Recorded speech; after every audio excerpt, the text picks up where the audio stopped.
Universitetə hazırlaşarkən bir neçə nüans var ki, onlara diqqət etmək lazımdır. Sistemli şəkildə çalışmaq. Yəni sistemli şəkildə çalışmaq o demək deyil ki, vaxt bölgüsü aparmalısan mütləq şəkildə.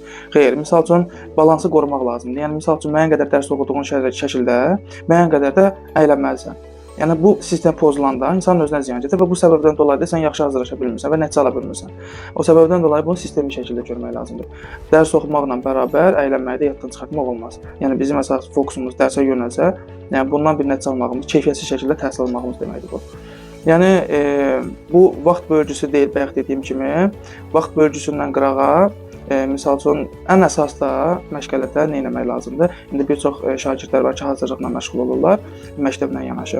Hazırlığın məqsədi tövsiyə görərdim ki, şagirdlərə axşam dərsdən gələndən sonra ilk növbədə verilən test və tapşırıqları yerinə yetirsinlər. Çünki bizim dərsdə eşitdiklərimiz və gördüklərimiz hal-hazırda isti şəkildə beynimizdə qalır deyə, yaxşı qavramışıq deyə birinci onu test üzərindən işləmək lazımdır. Yəni həmin biliyimizi testə vermək lazımdır. Yerdə qalır bizdə dərs oxumağımız, yəni həmin mövzuları təkrar etməyimiz. O da ki, yəni sabahın işidir. Yatmağımız və səhər tezdən durub həmin dərsi oxumaq.